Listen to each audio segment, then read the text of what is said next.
આર્યનભાઈને તો આપણે આજ ખોયું ધોવા કાઢ્યું ને એટલે સેટિંગ ફોડાવ્યા. કિયાન ને પપ્પા ત્રણે એક સેટિંગ હમાઈ ગયા.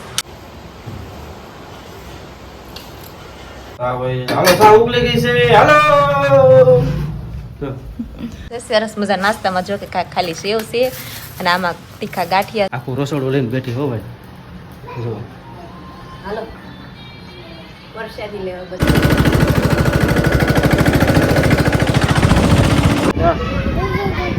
હે રિશેલ પડવાની છે જો ભાઈ. જો બધા અમારા સબસ્ક્રાઇબર છે. કિયાન આગળ છે ને એક રોટી ખાઈ જવાનું છે.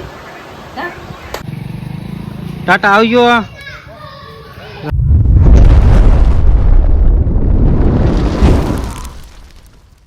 જય માતાજી, જય શ્રી કૃષ્ણ બધાને. કેમ છો બધા? મજામાં? તો મજામાં તો છો. સ્વાગત છે અમારા નવા વિડીયોમાં. ફરી પાછો મસ્ત મજાનો વિડીયો લઈને આવી ગયા છીએ અને આપણે જો સવારમાં 7 વાગે ને ત્યાં શરૂ કરી દીધો. બતાવું તમને 7 વાગ્યા છે અને જે આ બાજુ તો બધા હુતા જ છે, જે કોઈ જાગ્યા નથી. આર્યનભાઈને તો આપણે આજ ખોયું ધોવા કાઢ્યું ને એટલે સેટિંગ ફોડાવ્યા. કિયાન ને પપ્પા ત્રણે એક સેટિંગ હમાઈ ગયા. કેમ કે આપણી સેટિંગ મોટી છે ને એટલે ઉપાડી નહીં. અને સરસ મજાની જો આપણે વહેલા જાગ્યા હતા એટલે ઓસરી ધોઈ નાખી છીએ અને આ થોડીક સાફ સફાઈ કરી વાળી. કેમ કે આજ હાથેમ રહી એટલે આપણે થોડીક સાફ સફાઈ કરવી પડે. કેમ કે પહેલાં તો ગાર કરતા, અત્યારે તો આપણે કાંઈ ગાર નથી. આ બાજુ આપણે ટપ પણ કપડાં સૂકવવાનું બાકી છે, કેમ કે વહેલા મશીનમાં નાખ્યા હતા તે જે સૂકવવાના બાકી છે અને માથું વળવાનું બાકી છે. પણ માથું તો છેલ્લે વળું છું, કેમ કે બહુ વાળ ખરી જાય એટલે માથું નથી વળવું. તો સારું આપણે ચિરાગને જગાડવાના છે તો પહેલાં જગાડી દેવી.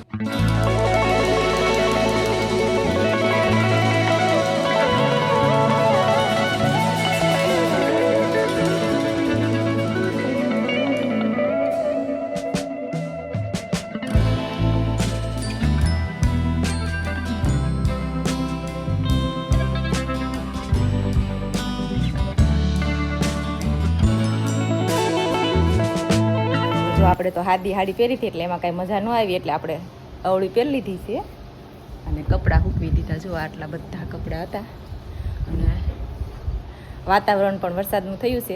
ઘડીક વરસાદ ન આવે તો આપણા ઘણા ખરા લુગડા વાહરી જાય અને મશીનમાં નાખેલા હોય એટલે એટલા બધા જો કે ભીના તો ન હોય. અને ચિરાગ પણ જાગી ગયા છે. બતાવું હવે તમને શું કરે એ. પહેલાં તો જો મેં તમને દેખાડ્યું છે આગળ વિડીયોમાં છે ને આપણે સરસ મજાના હાથીઓ કરીને ચાંદલા કરી વાળ્યા છીએ. બાજુ ચિરાગને મેં છે ને સા ઉકાળવા ઊભા રાખ્યા છે. તો ચિરાગ જય માતાજી, જય શ્રી કૃષ્ણ.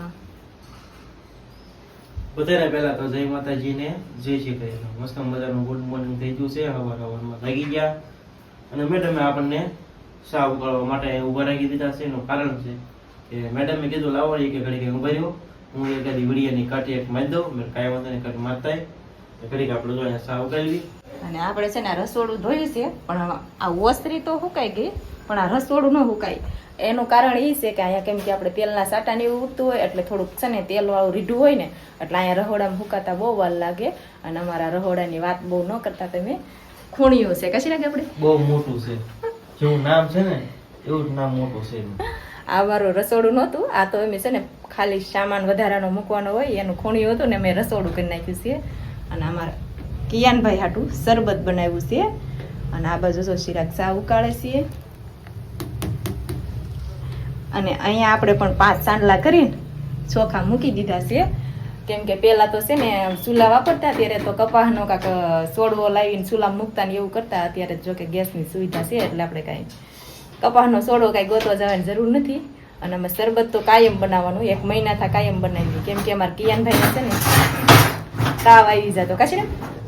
હા તાવ હાલો સા ઉકળી ગઈ છે. હાલો જો ચિરાગને સરસ મજાનો નાસ્તો આપી દીધો છે. સરસ મજા નાસ્તામાં જો કે ખાલી સેવ છે અને આમાં તીખા ગાંઠિયા છે અને આ શક્કરપારા છે. એને જ મને ના પાડી હતી પણ તોય મૂક્યા છે પડખે. શક્કરપારા અત્યારમાં બહુ ન ખવાય કેમ કે સા મોડી લાગે કાશે. જો આવું કાંઈક નાસ્તામાં છે. તો તમે જો અમારા આર્યનભાઈ અત્યારમાં જાગી ગયા છે અને જાગી છે ને રોજ આવી રીતના રોવાનું એને સા આપો ને એટલે બંધ થઈ જાય. જો એટલો એ બંધાણી છે. થોડીક સા પીવાની ને થોડુંક શરબત પીવાનું. હા કિયાનભાઈને તો ફૂલ આરામ છે કેમ કે એને આખો દિવસ નિશાળે જવાનું હોય એટલે એને છે ને થોડોક મોડો જ જગાડવી કેમ કે પછી બપોરે ભૂવાનો ગાળો ન હોય એટલે જે ભૂતો જ છે તો હાલો ફેમિલી, જો આપણે મસ્ત મજાના રેડી તો થઈ ગયા છીએ અને આપણે વહી ગયા હતા દર્શન કરવા. તે ત્યાં તો જો આપણે ગયા હતા ત્યાં મોબાઈલ આપણે ઘરે ભૂલી ગયા હતા ને તો આપણે વિડીયો શૂટ કરે થોડો ઘણો, પણ આપણે દર્શન કરીને તો વહી આવ્યા છીએ ને જય શીતળામાં કરીને મસ્ત મજાની એક કોમેન્ટ કરી દેજો. અને અમારી મેડમ છે ને રાયતું બનાવવા છે, આપણે જોઈ આખું રસોડું લઈને બેઠી હો ભાઈ. હાલો બધા કુદરત ખાવા અને આપણે જો રાયતું બનાવવાનું છે એટલે બેસી ગયા છીએ અને દર્શન તો કરીએ કાંઈ આપણે વિડીયો નહોતો શૂટ કર્યો અને હવે આપણે રાયતું બનાવવાનું છે કેમ કે હાથેમ રહી એટલે રાયતું બનાવવાનું છે અને થોડુંક બનાવવાનું છે કેમ કે આજ તો હું હાથેમ રહીશું એટલે આપણે કાંઈ એટલું બધું ખાવા નહીં જોઈએ. આ દહીં છે સેવ ને એવું બધું છે આપણે બનાવવાનું છે. પેલા રાઈને આપણે ભાંગવી પડશે ને આમાં શેપાય નહીં કેમ કે ગાય ન ચડે. આ બધું અમારે કિયનભાઈ ક્યાં હોના જાગી ગયા છે. તો કિયનભાઈ જય માતાજી, જય શ્રી કૃષ્ણ. હા તો હવારમાં ગુડ મોર્નિંગ થઈ ગયું એમ ને. અમારે તમન્ના વહેલા જાગી ગઈ છે આજે. કેટલા વાગે જાગી? 6 વાગે. 6 વાગે જાગી ગઈ તું? બહુ ઘટકો રાખે. હું તો 7:30 જાગું હો. 6 વાગે જાગી. હે ટ્યુશનમાં જાઉં. કેટલા ભણે? 5મી. ચાલો ફેમિલી, જો મસ્ત મજાનું આપણું રાયતું તૈયાર થઈ ગયું છે. અત્યારમાં બધા ન ખાવા આવી જતા કારણ કે બપોરે ખાવાનું. પછી તો તાજું હોય એટલે રાય કડવી લાગે. હા, બપોર થાય એટલે આપણે એક નંબર રાયતું બની જાય. જો અમે છે ને બહુ તીખું નથી ખાતા એટલે આમાં છે ને મોડું લાગશે તમને બધાને. હા, જો રાયતું બનાવી નાખ્યું છે ને હવે આપણે બધું મેકવાનું છે. આવી રીતના ભાઈ રાયતું બનાવ્યું છે. અને તમે બધા કમેન્ટ કરીને કહેજો તમે કેવી રીતે રાયતું બનાવ્યો છો. અમે તો આવી રીતે બનાવીશું તો કમેન્ટમાં જઈ સીતારામાં લખવાનું ભૂલતા નહીં. હાલો ફેમિલી, તો જો આપણે વાડીએ ઘણા ટાઈમથી આવ્યો નહોતો, આજે આપણે વાડીએ પહોંચી ગયા છીએ કારણ કે અહીંયા આપણે હાથી આવ્યું છે એટલે હાથી આંકવાનું છે. આ ખેતરમાં કવડી આપણે ઝાર ઊભી છે, તમને ખબર છે. તો જુઓ આપણે જો સામું ટ્રેક્ટર પડ્યું છે, તમને બતાવતું હોય જુઓ. અને આપણો કપાસ છે એવી રીતના કપા ઊભો છે ને કેવો કપાસ છે તમે કોમેન્ટ કરીને કહેજો. જુઓ ઓળું પણ મસ્ત મજાની જો કે સાફ સફાઈ કરી વાળી છે એટલે ક્યાંય પણ ખડ નથી. જુઓ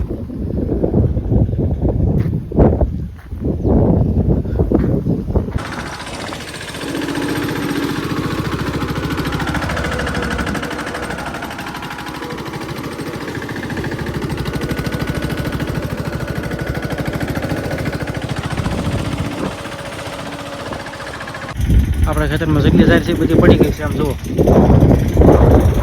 હવે આપણે હાથી બદલાવે છે. હાલો ફેમિલી, બધા બપોરા કરવા અને બપોરા કરવા બેસી ગયા છે. આજના બપોરામાં તમને બધાને ખબર પડશે જ છે કે આજે બપોરામાં શું હોય. તો જો આપણે બપોરા થઈ જશે અને બપોરામાં તો આજ બધાને ઘરે હરખું રહેશે. જો રાયતું છે આપણે સરસ મજાનું એ આપણે સવારમાં બનાવી નાખ્યું એટલે અત્યારે મસ્ત કલર આવી ગયો છે અને આ ભીંડા ચીવું છે. આપણે કંટોળા શાક આ બધું આપણે કાલ સાંજે જ બનાવેલું છે. આમાં દહીં છે અને આમાં ઢેબરા. આજ તો આપણે આખો દિવસ ટાઢું ખાઈને રહેવાનું છે અને હાથેમ રહીશું એટલે મારે તો એક જ ખાવાનું છે. પછી તો કાંઈ સાંજે તો કાંઈ ખાવાનું નથી.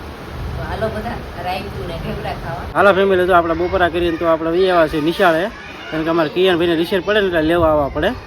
હું ને અમારા આર્યનભાઈ બે વી આવ્યા. જુઓ હા હે રિસેટ પડવાની છે. જુઓ ભાઈ આમાં કિયાનભાઈની નિશાળ છે. આમ જુઓ કાંક આવી રીતના કાંક જુઓ આપણને નિશાળ છે ને ત્યાં આપણે કિયાનભાઈ ભણે છે. આ બાજુ છે ને આપણે વિડીયો ચાલુ કર્યો ને તો આપણા સબસ્ક્રાઈબર બધા ભેગા થઈ ગયા. આપણા વિડીયો જોવે. જો આ બધા વિડીયો જોવો છો ને અમારા? જો બધા અમારા સબસ્ક્રાઈબર છે. હે જો આ બધા નિશાળ ભણતા હતા ને તો આપણે વિડીયો ચાલુ કર્યો તો અહીંયા થોડા વી આવ્યા બધા. જો તો જો ફેમિલી, આપણે કિયનભાઈ થોડા વી આવ્યા બધા બાળકો છૂટી ગયા. જો રિસેટ પડી ને. જો હાલો કિયનભાઈ જમવા જાવું ને હવે. હાલો તો ફેમિલી, રિસેટમાં તો જો આપણે અહીંયા નિશાળે જમવાનું હોય પણ અહીંયા કિયનભાઈ કાંઈ જમતા નથી, રોજ ઘરે વી આવે છે. જમવાનું જો કે અહીંયા આપે છે. આપણે તો ખાઈ લીધું પણ ત્યાં ખાઈને નવરા નથી થયા ને ત્યાં પપ્પા લેવા ગયા હતા. એમ ખવડાવવું પડે હાથે ખાતા ન આવે. ખાય પણ આમ ઓછું ખાઈ કરતા ઓલા નિરાતે આપણે ખવડાવી તો થોડુંક વધારે ખાય. ગોળ ખાતા ખાતા ખવડાવવાનું એમ રાયતું ને ઢેબરા હા ભાવે ને. ટાટા આવજો. અમારે કેનભાઈ વહી ગયા છે ભણવા. જો આ નિશાળ આપણે જૂની છે એની પાછળ જે નિશાળ છે ને આપણે ભાઈ ભણે છે અને ત્યાં નવી નિશાળ છે. આમાં સુવા થઈ છે ચોમાસું છે ને એટલે જુઓ. તો હાલો ફેમિલી, જો આપણે હાવ હાન પડી ગઈ છે. હાનના આપણે ગણી તો આપણે 5 થી 5:15 જેટલું થઈ ગયું છે. અને આજનો વિડીયો પૂરો કરવાનો આપણે હાવ ભૂલી ગયા હતા, એટલે આજનો વિડીયો આપણે અહીંયા પૂરો કરવાનો છે. તો આજનો વિડીયો તમને કેવો લાગ્યો તે ખાસ કહેજો. પસંદ આવ્યો તો વિડીયોનો લાઇક શેર સબસ્ક્રાઈબ કરી નાખજો. ફરી મળશું પાછા એક નવા વ્લોગમાં. ત્યાં સુધી બધાને જય માતાજી, જય શ્રી કૃષ્ણ ને બાય બાય.